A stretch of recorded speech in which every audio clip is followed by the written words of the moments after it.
Guys, it's Sarah with Grassroots Evolution Tarot, and I'm here today to bring you a monthly message for the sign of Taurus for September 2022. Keep in mind it's general. Take what you feel resonates with you and disregard the rest, as well as, guys, if there is some background noise throughout this, please, I apologize. I do have neighbors, so anyway, I just want to take a moment to thank you all for being here. For all my subscribers, I love you, love you, love you from the bottom of my heart. Thank you for being here. And if you guys are new to my channel, welcome. Thanks for stopping by. If you feel like this resonates and you'd like to see more, please hit subscribe. Join the journey with me. I'd love to have you along the ride. So before I get into the cards today, I am going to ask Archangel Michael, Archangel Metatron, my team of light, and any of your spirit guides that would be here for the highest good of the entire collective to join us. I'm going to ask them to guide, guard, bless, and protect myself, this reading, and any of you who would ask for it, as well as to use me as the clearest channel possible, delivering messages that are for the highest good of everyone watching. So I have the Messages of Life Oracle first, and this is by Mario Juke, I think is what his name is. Anyone who's interested though. So I'm going to get a little spiritual advice for the month of September. Keep in mind though, time is fluid, so this may resonate for some different time at a later date. Just take it how it is for you, boo.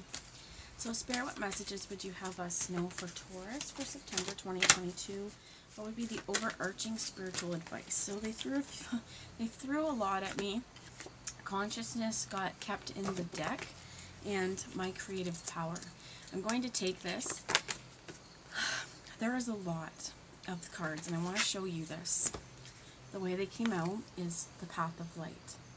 And I think it's important to know that it's a journey with all that is at the bottom. That this consciousness says, I am conscious of each thought and feeling that I manifest.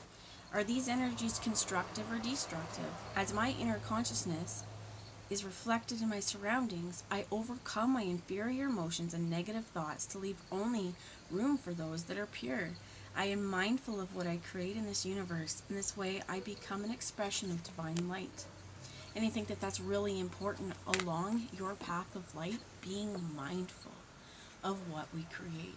Being mindful of the energy we're in, the energy we leave behind, what we're doing, right? Whether, again, what we're doing or what we're thinking. Are we building? Are we destroying? Are we building up? Are we tearing down? Are we, what I heard is, compromising and contributing, or are we kind of taking? It's going to be really important, again, to recognize how powerful your thoughts are about the situation as well. So it says, I choose my universe. I choose to create my universe filled with and surrounded with joy and harmony. I will maintain a positive attitude and let no one or nothing discourage me. I create love and peace. And this is very important to know that you have that power within you. What I heard is reactive and responsive, these two different things. There's a difference between having a reaction and a response. And also, it may be important for you to take the time before you respond so that you are not responding in a reactive way. You've had time to kind of think it through. For some of you, what I heard is as well, you may want to, as we're being conscious here, because I recognize the power of my thoughts. Do I use these to build or destroy? Along this path of light, life places the perfect people and situations on my path to help me advance on my journey of inner growth. In spite of all the obstacles, I have the courage. I become aware of my life's experiences, and I study them wisely in order to improve myself. I choose to grow in faith, and I am confident at the end of my road I will join the light. This is very important, knowing that all these cards we had, there's so many. Master of my life was in there, letting go, all that is, a gift from life, beyond, seeing there's crossing into the light, step by step, beyond, growing, awareness, letting go. All it is, a gift from life, master of my life. I'm going to read to you, I feel very called to read to you letting go and all that is, and see what messages they have on there as well. All that is. I find life and love in all that is. I am aware of the presence of God in all things Each tiny part of the universe is actually an expression of love. I raise my thoughts beyond the limits of my beliefs and convictions to open myself to the magic and simplicity and the beauty of all that is. I marvel at the splendor which in reality is part of me, because you are part of everything and everything is part of you. Letting go. Today I leave my fears in the hands of God and regain my inner peace. I know that God is within me and around me, everywhere, within me and everywhere around me, sending me what is most beneficial for my soul. I am never alone. God sends his angels to help me face each difficulty.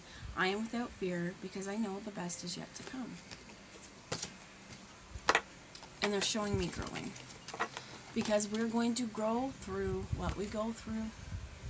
We cannot stay stagnant. We cannot stay in seed position forever. I don't know if you guys could hear that, but there's some, almost sounds like planer, but it sounded like fire truck at first. Each day I nourish myself with the light in order to grow in divinity. Through the messages that life brings me, I study my inner being to improve myself in the eyes of God. I am here to learn and to grow, not materially, but at a soul level. I find my balance between material and spiritual worlds, and I free myself of inner conflicts. I think a lot of us sometimes forget when we get so, I heard bogged down, but it's also so heavy in the 3D that we are spiritual beings just as much. And for any of you I heard that come from more of a religious background rather than a spiritual one, you know, our worship's not just on Sunday, right? Our worship is all the time. It's how we live, is what I heard as well.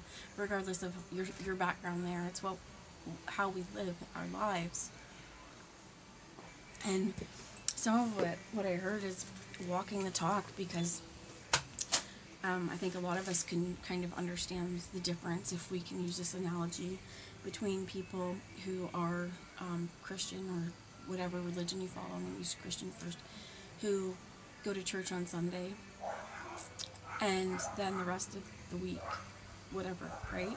And then there's those that may never go to church, but they live their life in service to the Lord, right? There's people who, and I'm going to share a little bit with my grandmother, and I used to have a lot of long talks about this. We used to discuss it. She'd call it Christianity versus churchianity. And there is a difference there, okay? Right? And this is spirituality and faith. And for some of you, okay, and I know this is myself, so it's obviously why it's coming too. In the last little while, it's been a huge reckoning with me on but seeing more my spiritual understanding and places where, if I can look at biblical teachings but take it out of that context, there is a lot of overlapping understandings and beliefs. And it would also be something that, as a child, I chose to go to church. My family wasn't really the church-going type, and I went with a cousin, and this was something that I chose to do. And then my spiritual journey led me completely away, and I have a very, very influential uncle in my life who is a minister, Pentecostal minister. So it's just very interesting, because while I see it as, I really enjoyed going to the church, right? I enjoyed, there was always singing, but those beliefs, they weren't necessarily mine, but it was how we lift each other up and the light. And there's an important on the teaching, not necessarily to hold it true to a book or anything like that. So what they're also bringing me to is a book by Dolores Cannon, where she does a lot of past life regressions, and she found someone who she strongly believed walked that path with Jesus. And there's a book called They Walked with Jesus, and it talks about his miracles. It talks about a lot of things that, you know, if you don't agree with this, that's fine too, right? But it almost sounds like he was performing miracles through, yes, his divinity, his connection to God, and I think Reiki and energy work.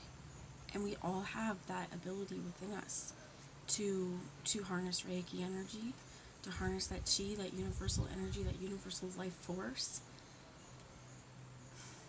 So for some of you, this has gotten really spiritual, but I feel like Taurus, you guys were the ones too that Spirit's like, you need to do Taurus. And I was like, but I should do Virgo. And it's like, no, Taurus. So guys, if this resonates, this is my message to you guys, and it's coming through strongly because they've sort of taken me off track there, and it'll come back if it's important. Where I think this is important too is just to do you, to know that much like we can be multidisciplinary, or there can be things that are interdisciplinary, here's where this comes down to intersectionality. You can have many different belief systems that somehow you feel would be not, that wouldn't coincide or that wouldn't go together, and they can. So you can have very, very, very different views on a lot of things, and I feel like this is almost like a taking from other places where you need, like Buddhism as well, right? I even heard Hinduism for some of us. Like, there's going to be things too you may already think, you may already feel, maybe your spiritual understanding, but then you watch something and it starts explaining another religion. You're like, what?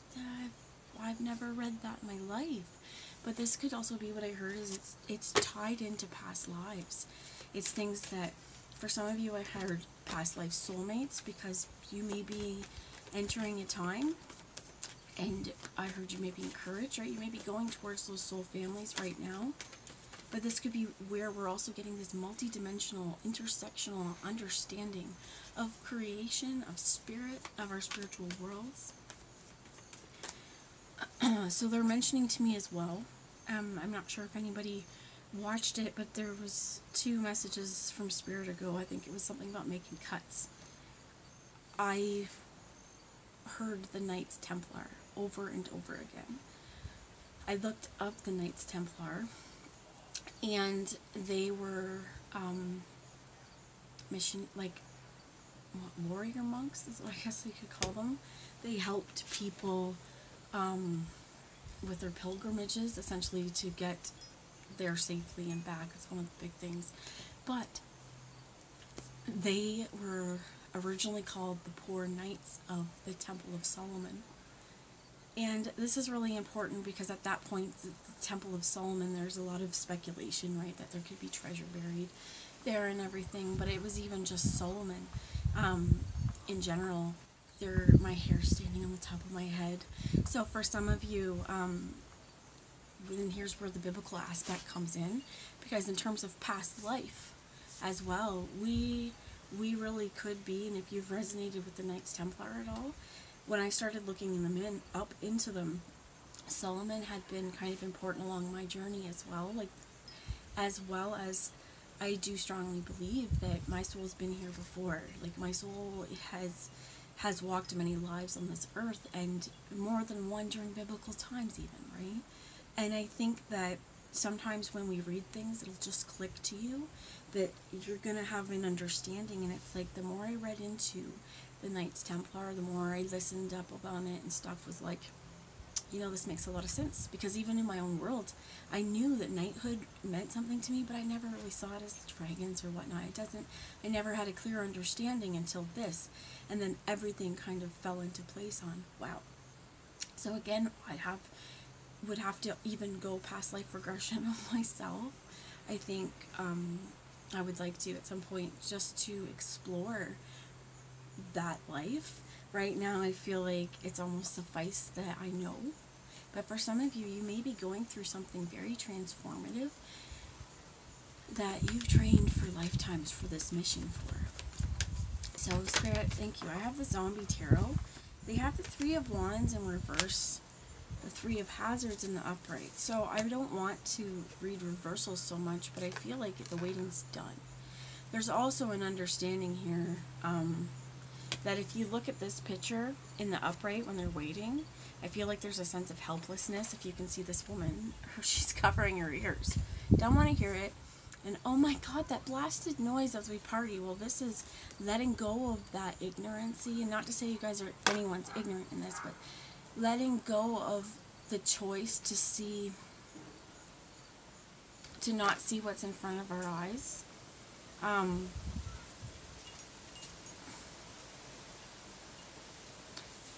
if we see here as well, I feel like there's something about not being afraid, because this is very spiritual, this message, so if it's not yours, again, just click away with love. But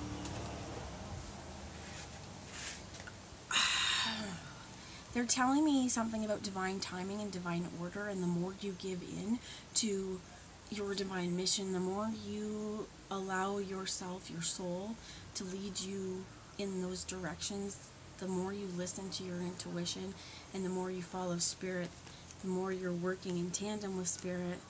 I feel like it's like this, the less waiting. For some of you, what I heard is instant karma. I'm thinking about a song too. Jacob Lennon, it's John Lennon's son. There's a song, I know John Lennon sang it too.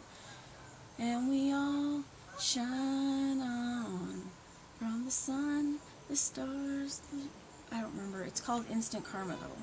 So you may want to look it up. I know that there was an entire album released called Instant Karma as well, and at the time I think it was going to help the Sudan, but it would have been like at least 10 years ago if you're interested. But just look the song up, because that's what's going to happen, but not in a, it's going to happen great, right? Like, instant karma is going to get you, right? That's part of it. That I think it's important that we know as well what's like the intention behind the seeds we're sowing, as well as in our own worlds, doing what we know is right for ourselves and doing what we know is right for our families as well. Spirit, can you tell me a little bit more about this? Three of Hazards with the Three of Wands. I heard the words nuclear testing as well. You have the Four of Cups on the bottom, and we just drew the Nine of Swords in reverse. I'm going to show you this in the upright. There's a preparedness, because she knows she has to administer this shot, this kill shot, so that this patient, he's tied up, he cannot bite her, there's precautions put in measure. He's turning, right? He's got a shot collar on here, his hand's starting to turn, but this is also what I heard is acknowledging the humanity in us all as well, is that it's got to be scary. He knows that he's been bitten, his hand is starting to go, it's traveling up. And I do feel like this nurse, while looking at him, has cared for him. So for some of you, maybe caregivers. For some of you,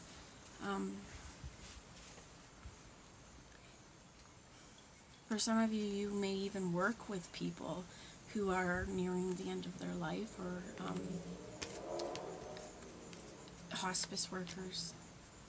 I also want to say death doulas. If you do work in nursing homes or like anything like that, hospitals. If you are in a position where you are around people who you know are at the end of their life, there is some books even on. There's a book called Finding Peace at the End of Life, and it's a death doul's perspective.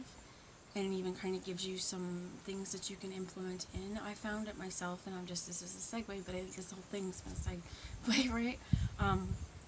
I read it before my grandmother died, and it truly helped in the grieving process for me to focus on the legacy, but to do this while they're alive,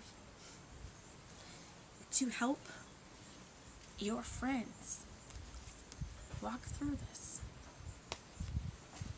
I feel like it's important to acknowledge that oftentimes the end of life can be kind of a lonely time, and especially for the caregivers who are there all the time. What I heard is respite. So you may really need it to just kick back and relax, but this is also to kind of at this point enjoy the comforts, the time that you have. And I also heard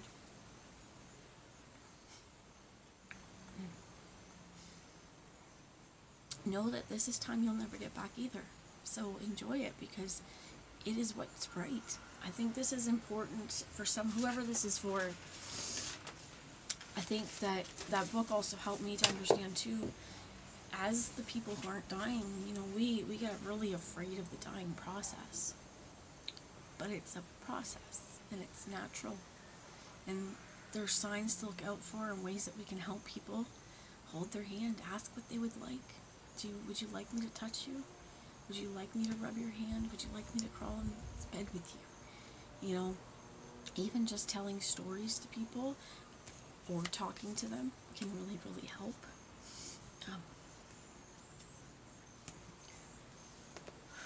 For some of you,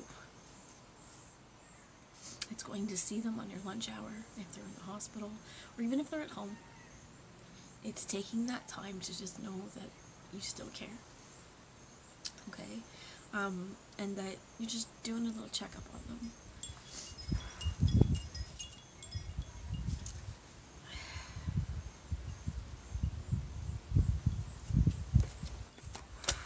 Wow. Okay, so I'm going to grab a message here from the Dragon Oracle and see what parting message I can give you throughout this.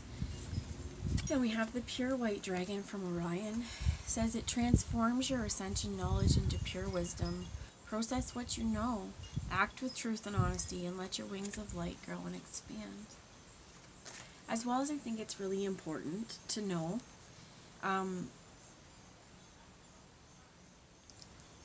especially at this point, if any of you are in the position where, again, we're losing a loved one, or we're working with people who, you know, we're going to care about them, right?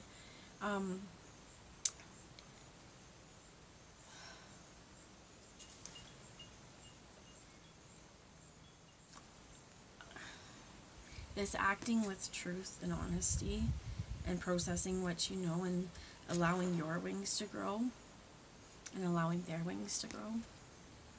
What I heard is, again, they're saying something about, first off, knowing that their soul lives on in this mission.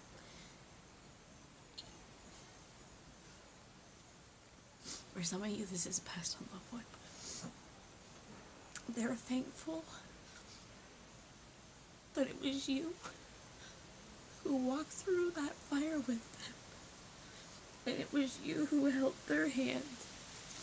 And it was you who sat down beside them on their bed. Some of you, whoever this is coming through, they are so very thankful that it was you.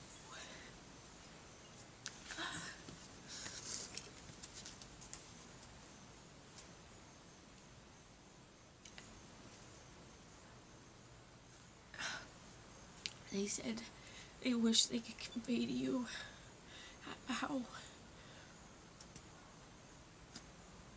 I heard important it felt to allow you, or to help, for you to help them walk them into the light, to be there until it was that time, because they never felt afraid or lonely, because you were there.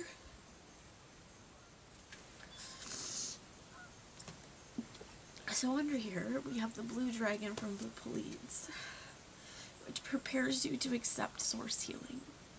Accept a heart activation, give and receive a heart healing. I truly hope, if any of you resonated with what just came out of my mouth, I hope it heals your heart. I hope that it solidifies an understanding of how important you are. And if you work with older people, I hope that you know you are in the right place. Oh, I heard you're doing what you're doing. You're using your God-given gifts, and you're doing what you were here to do. There's no price tag that can be put on helping people walk through those terrifying, scary times, because it doesn't have to be terrifying. So ask them what they like to do. What I heard is visualizations as well, like, you know, ask them to tell you about a perfect day or their favorite place. And one of the books, that book about the death doula book, it talks about, again, like guided meditations. Walk them to that place, tell them the scenery, allow them to just go in there, and they even discuss in that book pain. that when there's a issue with not responding to pain medication, or not wanting to take pain medication, or just being really agitated, they found that after performing some of these visualizations, that their patient or their person would be more restful and calm. So I think thinking outside the box here, when I was talking about Reiki, many of you are healers. And again, this energy, like my hands are on fire. This energy, so you may want to wash your hands like after you touch the people, but many of you may not even be aware of the healing energy in your hands. So something is coming, something huge is transforming for you. For some of you, I heard you're going to find a new calling, but other of you too, like, the comfort that you give people, it's outstanding and it's unmatched. And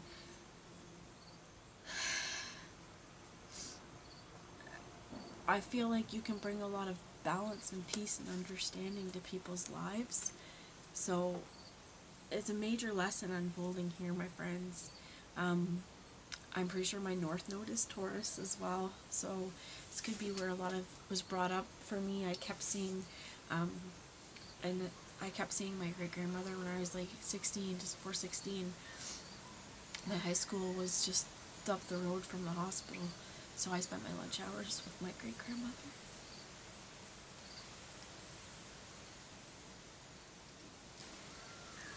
That's time you'll never regret.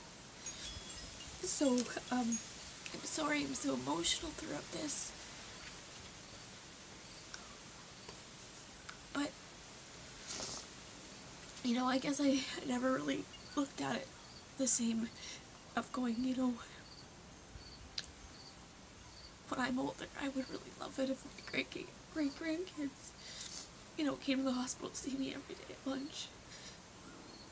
One small act of kindness on your part, even just, you know, even if you're just at work and you walk by and you touch that person's hand and say, "How are you doing today?"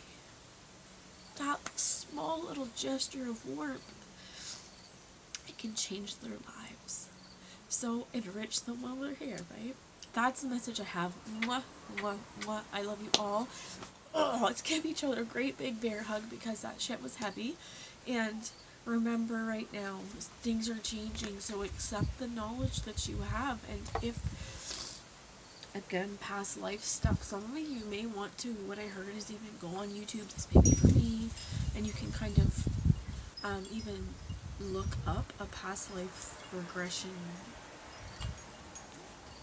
video.